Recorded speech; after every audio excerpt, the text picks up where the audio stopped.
Hey guys, it's Brendon Burchard and welcome to another episode of The Brendon Show. Hey, in this one I'm really excited to share with you a conversation about developing a higher level of gratitude and positivity in your life and how to do that in uncommon ways. Look, I know you already know you should have a gratitude journal and you should be thankful and the world is good, but how do you really develop that so that it sticks is the conversation of this week's episode. So I've got 6 strategies and we're going to jump into these, and I really want you to write these down.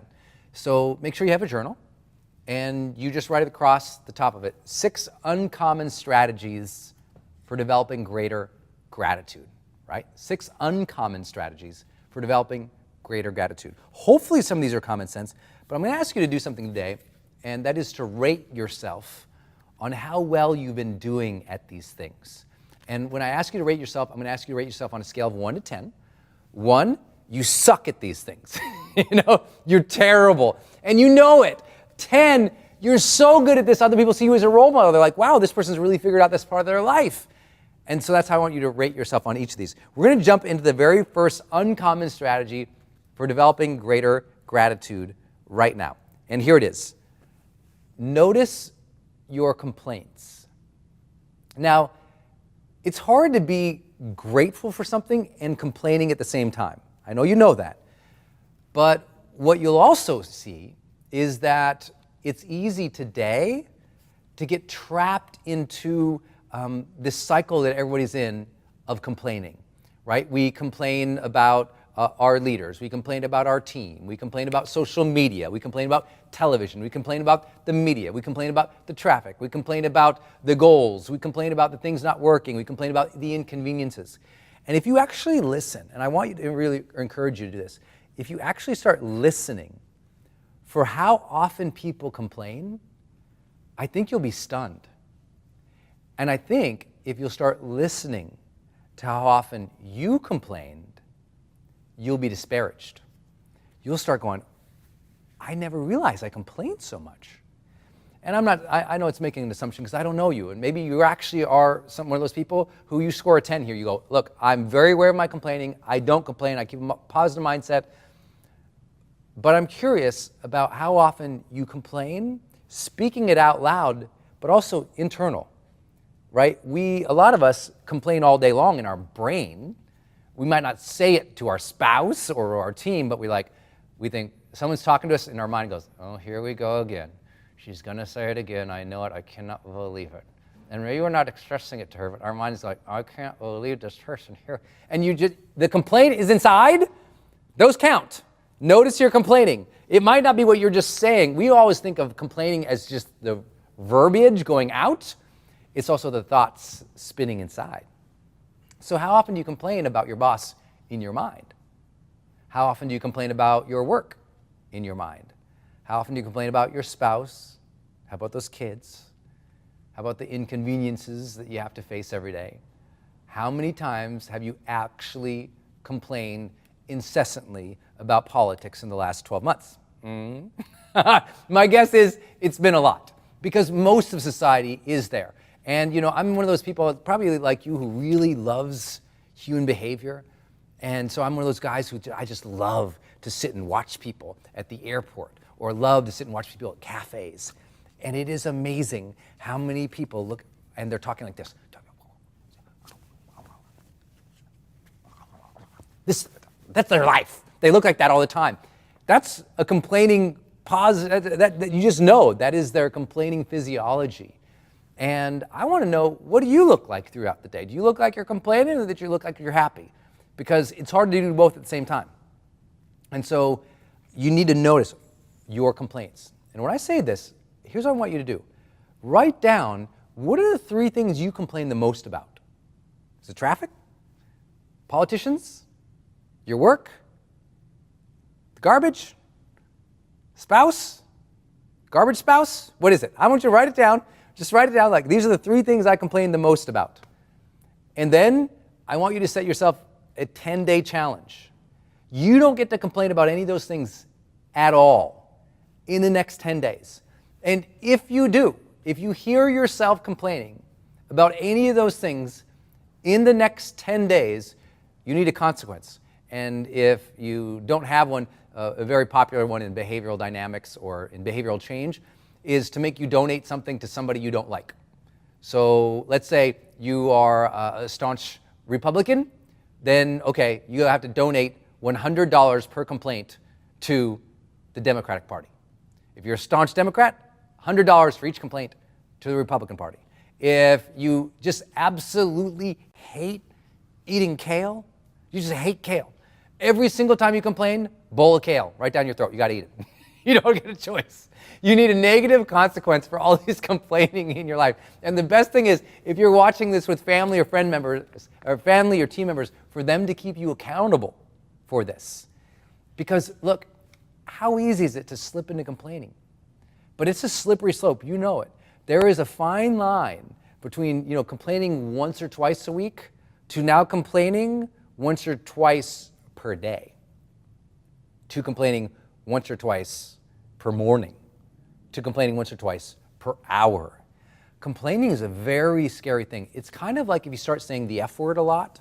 Have you ever noticed, like if you're around someone who they say the F word, they swear a lot, and now you do it so like casually?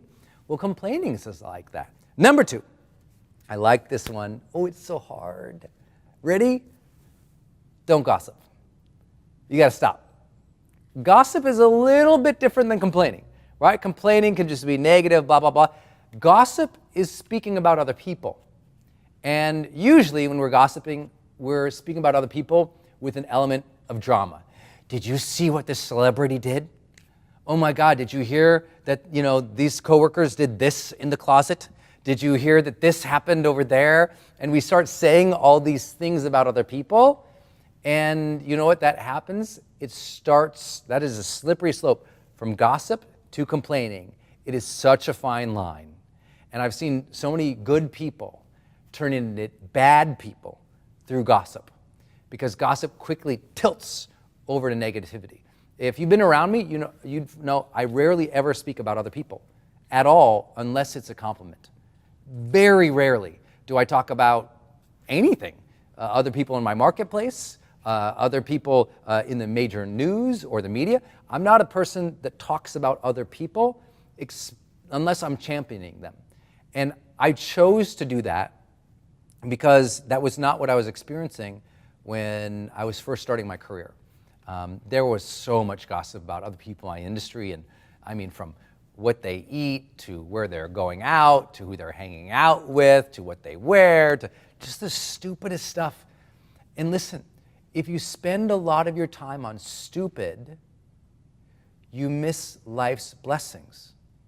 Isn't it true? The more time you spend on stupid, meaningless things, the less time for noticing meaningful things. Isn't it true? That's why we need you to get rid of gossip. Gossip is filler. And if there's filler of stupid in your life, of stupid conversations, of stupid gossip about other people, of reading those dumb magazines that add no value to your life or no value to your education, and you're reading all the gossip rags and all the gossip tweeting and all the gossip social media, every little thing that you're pulling from that, it is feeding your heart and your soul. And it is a meal. And so if you're eating junk food all day, you have no room for health food. Does that make sense? And if you have no room for health food, you're never going to get healthier until you remove the unhealthy food. We can say all day long, cram kale down your throat. It's not going to make you healthier if you're still consuming the bad stuff. Well, this is what's happening for people. They're not feeling grateful and alive. They say, Brendon, I just want to feel alive. And I say, well, then stop gossiping. Because gossip is junk food, right? It's filler. The more filler, the less room. So you got to think about it. Gossip is meaningless conversation about others.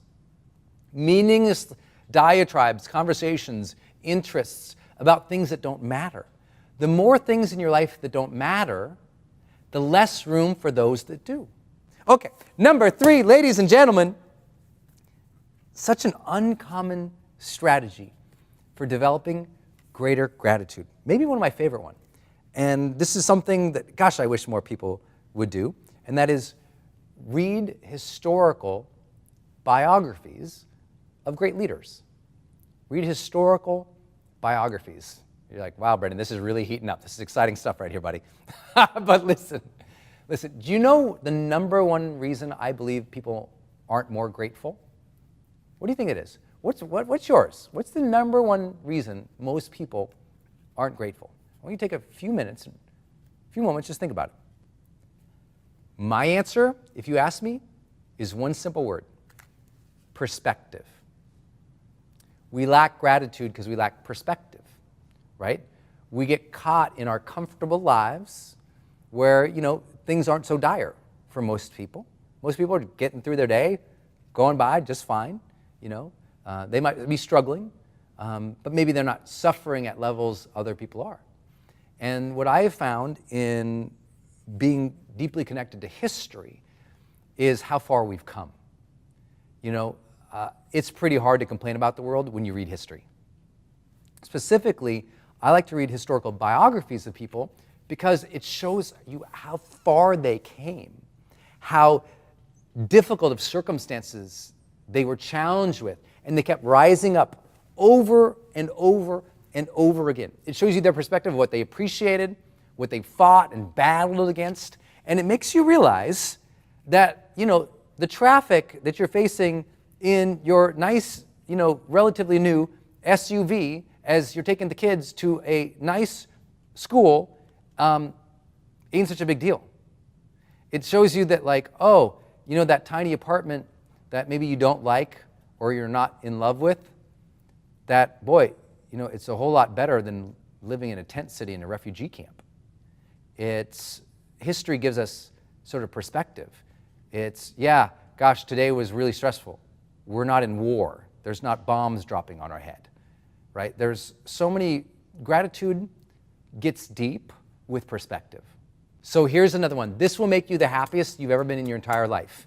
And you're probably not doing it as much as you could. And that's this one. Volunteer. Americans used to volunteer a lot. Now, very little. And outside of donations, giving campaigns, Americans are volunteering less and less hours year after year after year after year. Now, some studies, by the way, would dispute that, but we do know that volunteer membership is down, right? Junior Achievement, Kiwanis, YMCA, Rotary, Lions, all experiencing dramatic drops in membership over the last decades, and it's too bad because community service and hours out in the community will make you happy.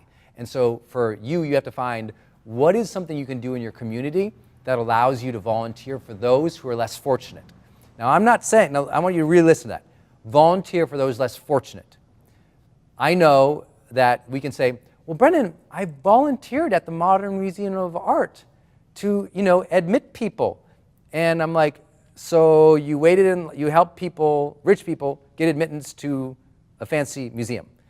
I don't diminish that in terms of volunteer experience, but I'm not sure that's going to make you that much more of a grateful person. I think you need to get in a soup kitchen, and you need to get around really poor people who are hungry and displaced and scared.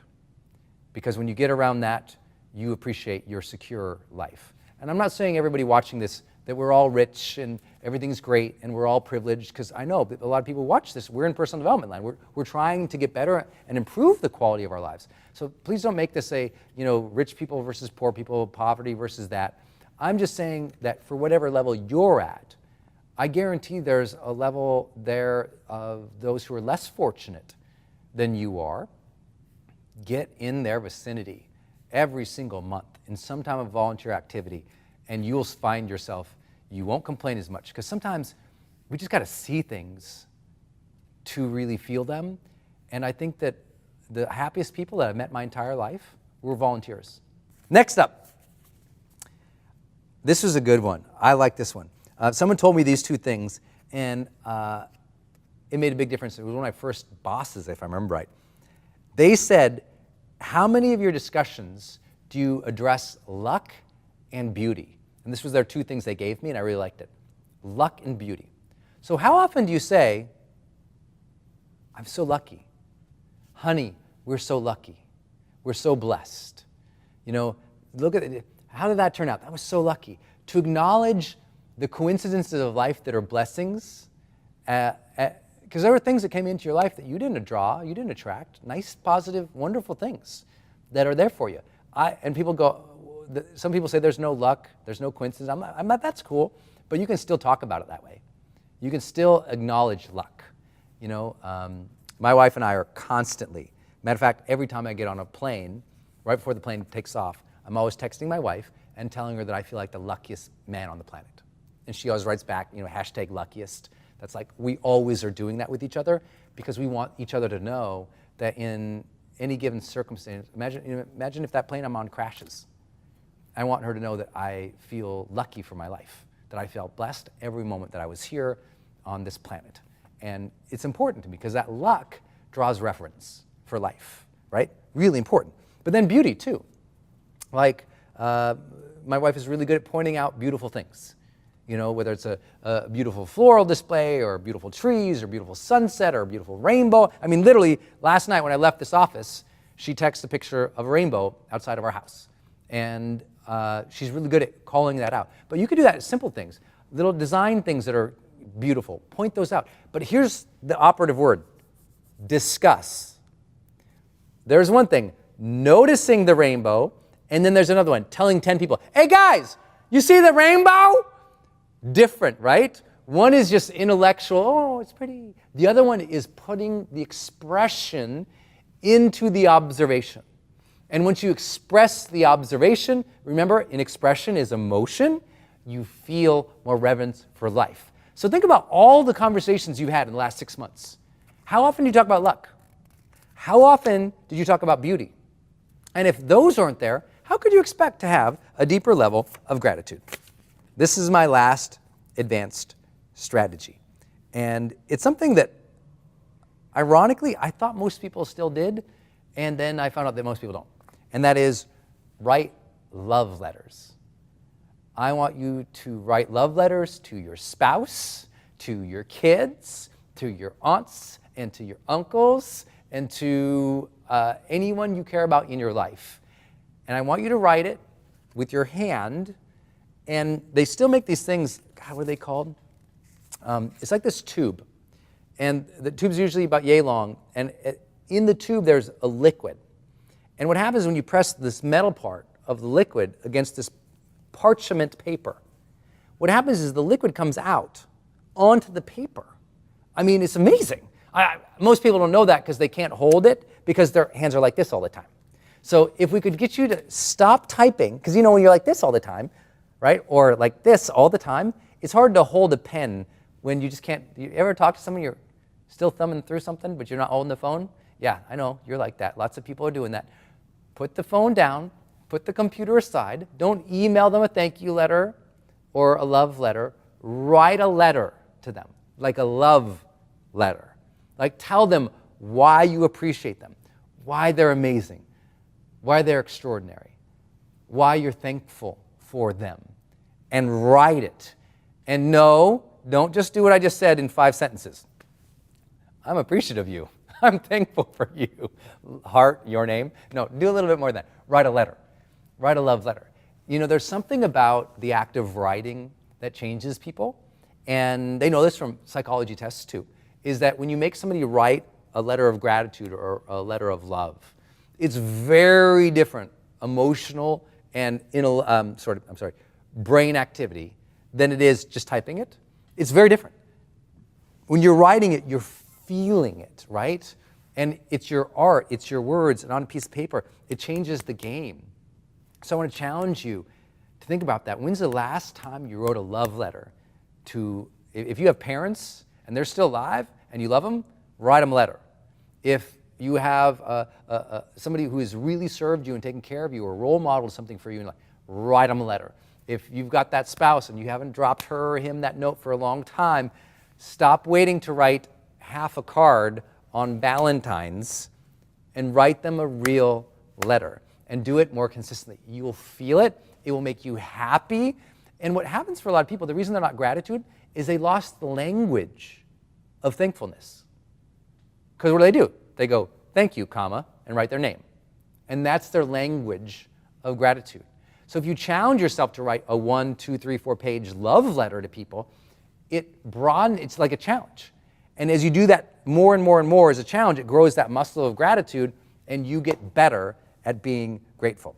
I honor you for your continuing education, for your commitment to living the best life for you, your family, your career, that sense that inside, you know you're very lucky to be here, that this moment is blessed, that we should all be grateful for every breath that we take in, and that we should all be grateful for our family, our friends, and our opportunities to serve in the world. Go out there every single day and serve gratefully. Thanks, everybody. High performance training, action mindset. This is important. How do you develop the action mindset, but actually also, here, I should just add this in here. How do you actually get the action mindset and then make it a discipline?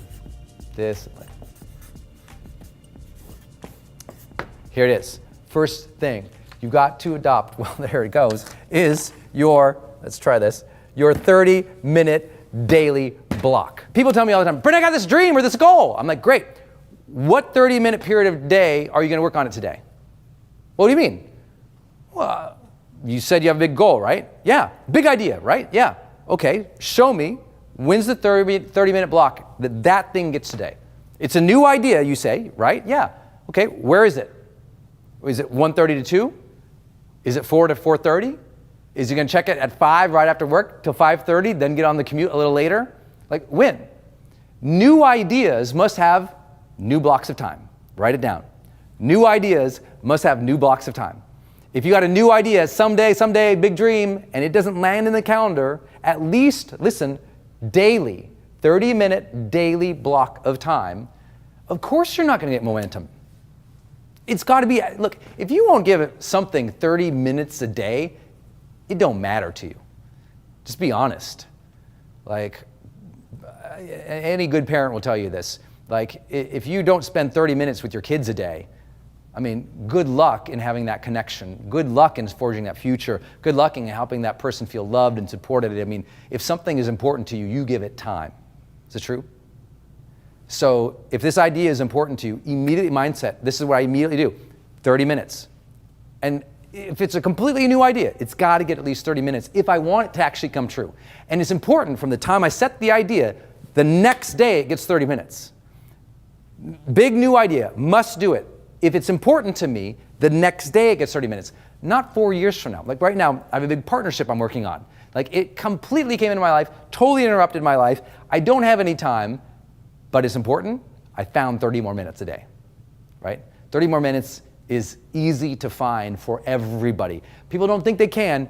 It's possible. I just had a friend, and I get in a huge argument over lunch about this. Not everybody can find 30 minutes. And I'm like, who can't find 30 minutes more a day? Like, show me. Which a little more discipline, a little more planning and preparation. Who can't find 30 more minutes a day? Well, I'm busy and I have all these things. And you don't understand. I'm like, okay, well, walk me through your day. Well, I have to get up. I got to get everything, get the kids ready for work. I got to get in the car. I got to commute. That commute's an hour every single day. I can't take away that. I got to do this and this and this. And I'm like, well, what if you didn't drive?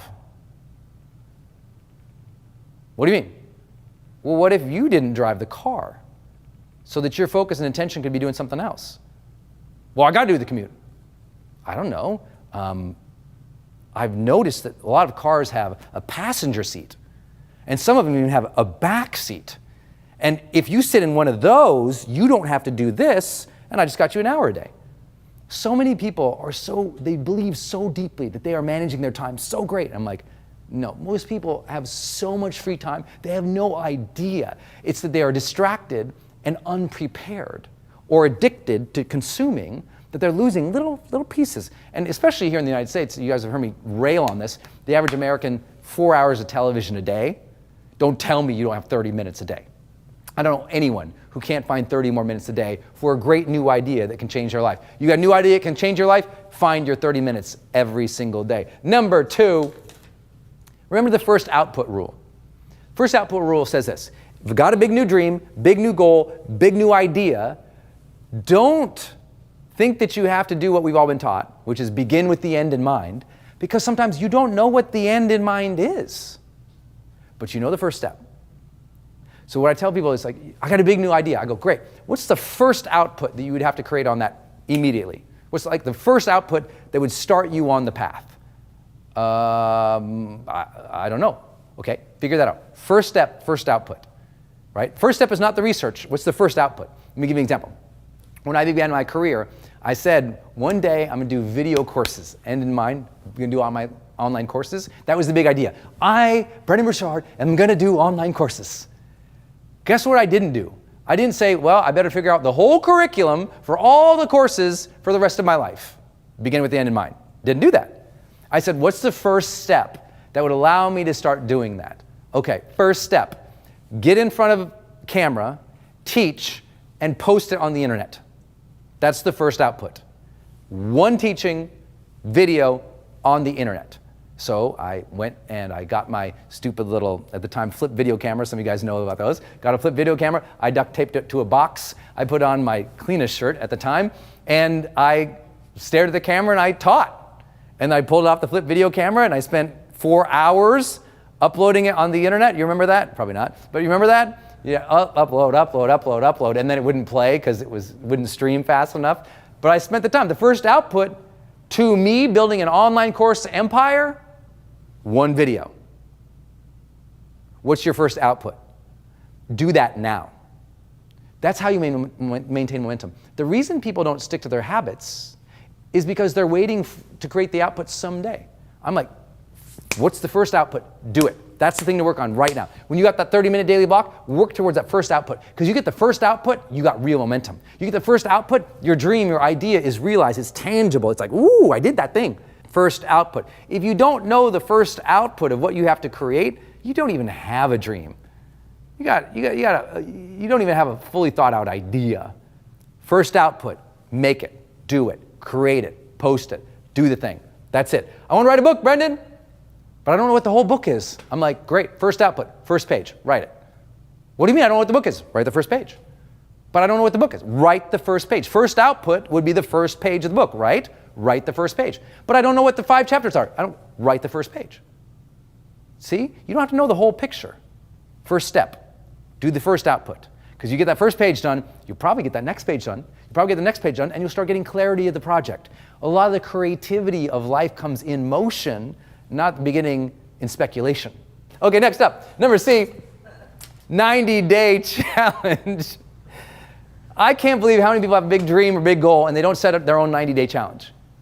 Like, okay, what's your first output? Good job, appreciate you, but you got 30 minutes every single day. In 90 days, where are we?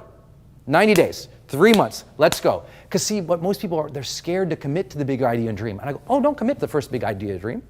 Not for life, just like you won't ruin your life forever. Don't commit to your new idea or dream forever.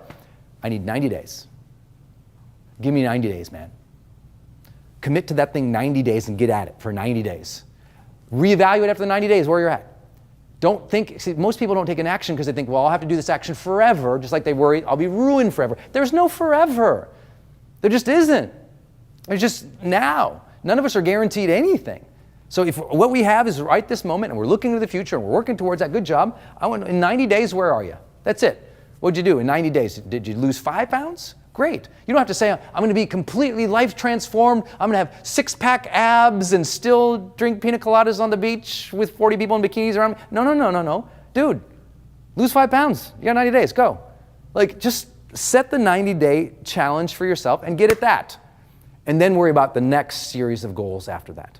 So if you've got a big idea or a dream and you're really committed to it, commit to a 90-day challenge. And what does that mean for you specifically? What's going to happen at the end of the 90 days? How you think, how you feel, how you move, what we will achieve, what outputs are created. Get really clear on those types of things. You'll be so happy you did. Without these things, there is no idea into action. There is no momentum. That's why you didn't stick to your habit, because you didn't give it 30 minutes a day. You didn't stick to your habit because you didn't even know what you were supposed to do. You didn't stick to your habit because you didn't at least set a time period that was realistic for yourself, that was doable. D, you got to have your drop list.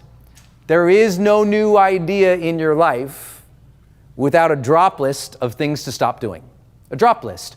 I'm dropping these things. I'm not doing these things. I'm saying no to these things. I'm getting this off the agenda. I'm letting that responsibility go. It's the things you aren't going to do that help you do the things that you're going to do. So you got to spring clean a little bit. If you got new dreams in your life, spring clean. What are you going to stop doing? right? I'm very, very, very disciplined about this for me personally. I have one of my own personal practices on the first of every month. I make my drop list every month, not once a year, every month. I go, okay, this month, what do I need to drop? Because inevitably, I'm moving so fast, I pick up new things I'm doing all the time, right? Some new idea, new dream, new thought, because I'm trying to innovate, I'm trying to be up front, I'm trying to lead, I'm trying to change things, and then what ends up happening is, throughout the month, other people also do what? Other people give you responsibilities, give you ideas, give you programs. They're adding onto your plate. All month long, you're collecting a bigger and bigger plate, right? Some month I go, okay, well this month, I'm gonna do these 5 new things. And the end of that month, I realize, you know what, I'm not gonna be able to maintain 5. I'm gonna drop 2 of them. I'll stick with 3, but I can't do all 5. That's a drop list. Without a drop list, I have no idea how you can keep adding new things. Make sense? Some of the biggest breakthroughs in our life is when we just stop doing the things that we know aren't right for us. Next up, big important one, the Friday friend status call. Everything that we know from goal setting comes back to sociology. If you don't have someone you're doing something with actively, if you don't have an accountability partner, you don't have a coach, you don't have a friend you go to lunch with or someone you talk it through, then the odds of that happening for you are so low. Because you know what? We're social beings. We need processing time with other people. And the more processing time we have, usually the more progress we get, right? It's why therapy is so powerful in unlocking people, or coaching is so powerful in unlocking people. It's like, oh, I'm processing, oh, I'm getting distinction, I'm getting more progress. You need that Friday friend status call. If you got a big new goal or dream, all I want you to do, every Friday at the end of the day, literally 5-minute, 10-minute, 15, 30-minute call, whatever it is, pick it up, call your friend and say, I did this week. Struggled with this worked, that went well. Now you go. How did you do? And you got one person in your life every week you're talking about momentum with. I don't care if it's your mom. I prefer this as a human, so not the cat, but a human that you every single week you talk through things with. Like, where are you? I don't care if it's the librarian. I don't care if it's your social worker. I don't care if it's your brother. I don't care who it is. It's going to be the stranger across the street. Don't talk to strangers if you're PG-13. But everybody else, have that conversation and just on a Friday go, hey man, this is where I'm at. Because if you won't do that, I promise, if you don't socialize your learning, you will not achieve your dreams. You must socialize. What am I learning? Where am I at? How's it going? What am I struggling with? You got to ask for help, but you need a consistent basis. Big dreams require weekly check-ins. Write it down. Big dreams require weekly check-ins. So who's going to be your weekly check-in? Accountability coach? Friend? Mentor? Who? Every week, check-in.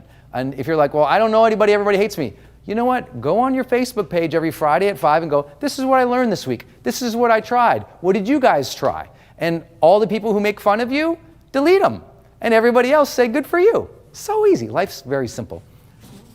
Next, create motivation triggers.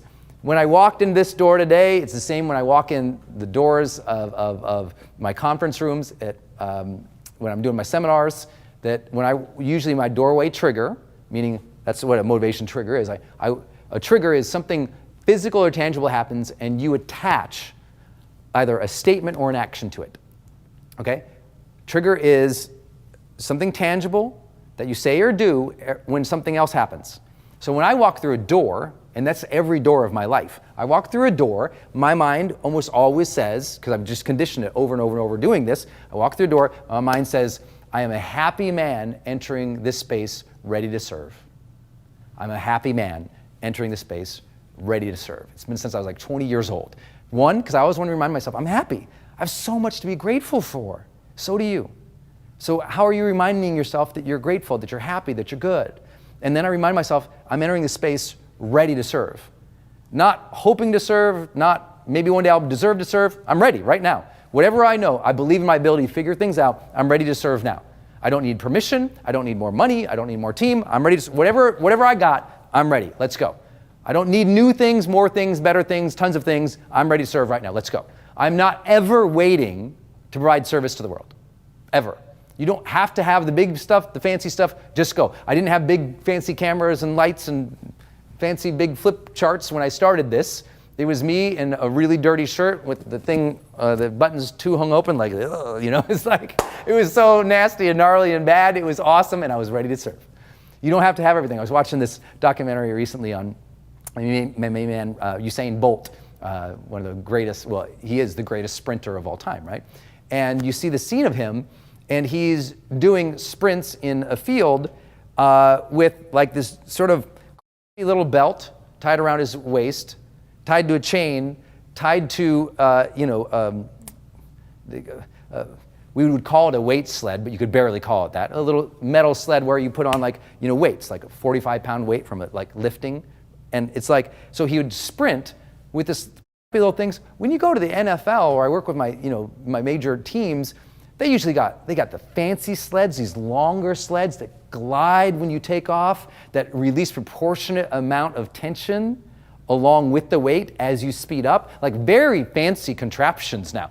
This dude, the best ever, is down in Jamaica in a hot field with this huge belt on, with like one coach, not 12 coaches, one coach standing there next to him. He ties this thing, and when he takes off, this thing is bouncing along behind him. It's like, you're like, and he's the world's best because he's not waiting to have everything to train, he's training. I'm not waiting to have everything to serve, I'm serving. So many of my people, well, one day when I have a following, I'll post some stuff. I'm going to start posting stuff. Now, one day when I'm ready, I'll put myself, no, there is no one day to be ready. You're ready now, go. It is a mindset you must have. You're ready to go. So that's one of my triggers. Walk through a door, I'm entering the space as a happy man, ready to serve, let's go. And that's just one trigger. I have all sorts of other triggers. I have different doorway triggers. When I walk in my house, I say something a little different to myself than when I walk in my office. But other triggers I have. When a door closes in a car, every time a door closes in a car, I say something else to myself. When I walk into my office, I take a first action that triggers momentum for me. Like, you need to have first actions or space triggers that help you stay your best. They're ultimately all geared towards one thing. How can you remind yourself to be at your best? And how do you use physical objects, time periods, situations to get yourself there? That's the question. That's your job. These are motivation triggers, because if you're not triggering yourself, the world's doing it for you. And if the world's doing it, you know what the world's going to trigger you towards? Angst, outrage, distraction, consumption. It's not going to trigger you towards you being your best self. So if you didn't maintain your habits this year, go on my YouTube channel and type in the word, type in the power of habits, and you'll see a video that will teach you how to set some more of those examples, right? If you look in a mirror, you should have a mirror trigger. See your reflection of yourself, say something to yourself. I know that sounds like just like positive thinking kind of stuff, and you know what it is. Because what's the alternative? Stupid thinking, negative thinking, scarcity thinking? You need to have a little bit more triggers set up to make you work. And sometimes if it's not just you, get somebody else to do it. Get a coach to do it, a mentor to do it, a friend to do it. But you need to be triggered to be your best. How are you currently triggering yourself to be your best? Many of you know, you've been with me for years. We kind of, now everybody does it, but we were the first one to do it. When the smartphone came out and the first alarm was to be able to be set a label, I created this training and put it out about saying, hey, use this alarm label on your phone to send yourself reminders to tell you to be awesome. Put your 3 words in here that pop up and remind you who to be. Use this as a trigger to be your best instead of as a box of consumption, because this can be a weapon for good or a weapon that takes you into distraction, but it's up to you. Just like the rest of life. Self-reliance, it's up to you.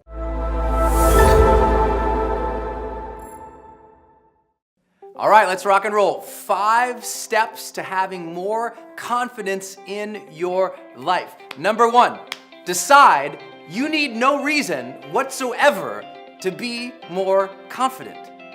Just make the decision to be confident. You don't need a reason. You don't need 50 people to tell you you're amazing or you're beautiful or we love you. You just have to say, you know what, today I'm gonna lift my head up a little bit. Today I'm gonna give myself a little bit of credit. Today I'm just gonna be confident. I'm gonna walk into this room, I'm gonna stand tall as if I were an incredibly confident person for no other reason than that's my intention right now. That's it. That's the power of intention. It's the power of the self-directed human being that we just get to choose how we want to feel. You could be happy right now for no reason, right? For no reason at all. You could just say, you know what? I'm deciding to be happy in my life. You don't need 50 things to make you happy. Just sense the moment, feel grateful for life. You're good to go, right? We overcomplicate these things. We think we have to have, some big, long psychological story and build up to suddenly one day wake up and be more confident. No, we don't. We have to wake up one more day and say, today, I'm gonna be confident. Just like we decide when we wake up. Have you ever had a day where you just crushed it? You got so much done, you were like, wow. At the end of the day, you're like, man, I just crushed it today. That happened because when you woke up in the morning, you said, I'm gonna get some stuff done today. You had the intention to be a productive human being that day. So why not set the intention to be a confident human being that day? Why not set the intention to be a loving person, or an ambitious person, or a fun person, or a flirty person, or a sexy person, or whatever kind of person that you want to be? Just decide. You don't need a bunch of stuff. People really get this one wrong. And what happens is, if you don't have the intention in the moment to say, I'm gonna be confident, I'm just gonna allow that to come up, I'm gonna feel that sense and feeling what confidence is for me and express that genuinely and real for myself, in the vacuum of intention arises impulse. And often from that impulse, through our brainstem, up comes worry, concern, fear, the paying attention to what is wrong so that we can fix it or flee or escape, right? So we have to have the intention of who we are and what we're going to be. It begins with you simply deciding to be a confident person. Changed my life when I did that. I realized, and this was way back in college for me, I just thought, I want to be a confident person. How's that going to happen? Do I have to wait till I'm 50 after I've achieved everything? I've made some money, or maybe people like me somewhere? Come on, get over it. We should get over our stuff and one day just realize real confidence is simply having the ability to genuinely express who we truly are and to pursue things that we truly desire. That's confidence. Confidence doesn't have to mean you're leaping over tall buildings. Confidence means you're being who you are, authentically, for no other reason. No one gave you permission. You just decided to be who you are. You decided to chase your dreams. That's confidence, right? Believing in yourself and believing in where you're going, that's confidence. It doesn't take a whole lot of magic. That's confidence. From that decision to be confident just because we want to feel that sense of strength in our own bodies, that sense of energy and joy of expressing who we are and chasing what we want, everything rolls from there. The human develops in its psyche. We develop a real sense of competence or confidence coming from a sense of integrity for ourselves. Integrity is, I know who I am and I am being that consistently. I know what I want and I am chasing that consistently. Integrity, being aligned with who you are, your values, your beliefs, and your dreams, having integrity, that gives us confidence in self, right? That our self can stand on its own and be itself and do what it desires. That gives us a sense of confidence. So how have you been doing that department? Have you been really demonstrating who you are to the world? Have you allowed yourself to do that? Because if you do that over a period of time, the self, and I would argue the soul, senses a coherence. There's a cohesive sense of identity that comes from being consistent to the best of who we are. Confidence comes from that. And that too is will. It is decision. It is a desire to want to be a person of integrity and confidence. And that's where it stems from. I think if you decide to be confident, you have integrity in who you are being and what it is you're seeking in life and your values. I think the third one from there, it really comes down to competency. I mentioned that word earlier, competency, which means, psychologists often call it the confidence-competence loop. As you become more competent in something, you learn how to do it, you're more confident in doing it. As you learned how to ride a bike and you rode the bike more and more and more, you became more skilled at it, you developed more confidence in your ability to ride the bike. Any area of your life you're going to go into for the first time, be okay with being uncertain. Be okay with being uncomfortable. Be okay with not knowing how it's going to turn out because it's your first time. But stumble into it anyway. Because as you stumble into it, you develop skill, you develop comfort with it. And then suddenly one day you wake up and say, I'm pretty confident doing this. Nothing changed in who you are. What changed is your level of competency, knowledge, skill, and ability. That's what competency is, knowledge, skill, ability, and talent. And so when we finally realize, oh wow, I just need to learn a little bit more here, I'll be more confident. I just need to apply this a little bit more here, I'll be more confident. As you develop skills and abilities in your life, in your unique areas, you become more confident. To do that, it requires the fourth thing. And that fourth thing is momentum. You know, momentum is key to confidence. When we stop having any momentum in our life, we often feel lost or confused or down, you know. We start losing that connection with our strength and our self. And so we have to take more action to develop more confidence. That means we have to say, what is it I truly want, and start moving towards it on a consistent basis before we know the whole plan often. You know, a lot of people think that your decision is your destiny. And sometimes I'm like, I don't know about that. A lot of people decide to lose weight. A lot of people decide to be a loving spouse. A lot of people decide to do something good, but they don't. It's disciplined action that is your destiny, right? And often, some of the best decisions in your life come after you have momentum at something, and then you've gained some more perspective, right? But a lot of us are waiting for the perfect plan, the perfect time, the perfect person, the perfect thing to pursue our goals or our dreams.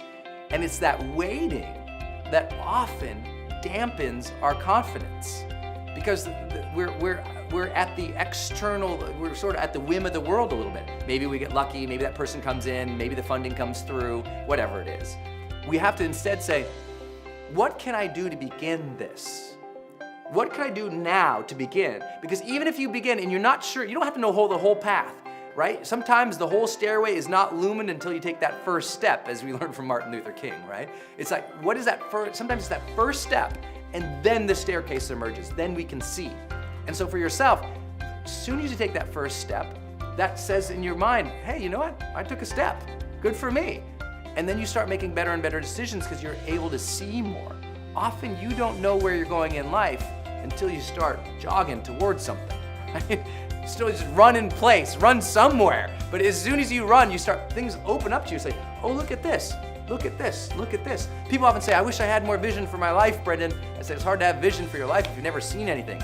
Get outside of the house, turn off the TV, turn off the computer, go see the world a little bit. You'll gain a little bit more vision. And with more vision and momentum towards the things you want, you will have more confidence.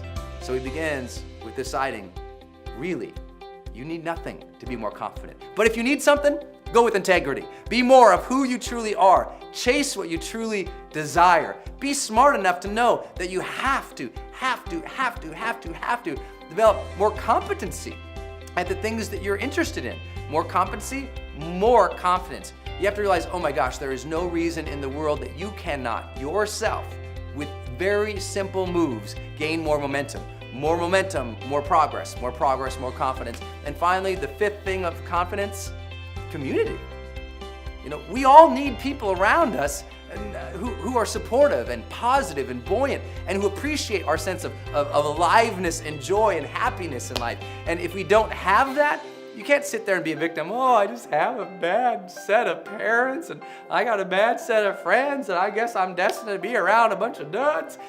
No, go find a new peer group. Go to a seminar. Go to the church. Go to a volunteer meeting. Go get around people who are positive and who are amazing. You know, a lot of people tell you, hey, you know what? Just get rid of all those negative people.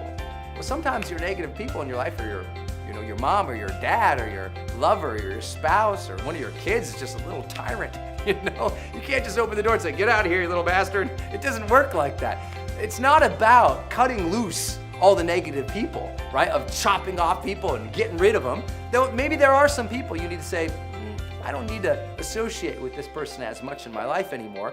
Or if I do, I don't need to get so hooked up and trapped into their pools of pessimism. What you have to do is say instead, okay, if I don't have the supportive peer group, let me go create that. Let me go find those people and get around them. Because as people are cheering you on, you gain more confidence. As people are saying, hey, you're doing a good job, you say, yeah, I am doing a good job. And you allow yourself to feel that sense of success and that sense of integrity when other people recognize it in you. Sometimes our greatest confidence has come from having a community of supporters. And so you don't have to wait for those supporters to show up.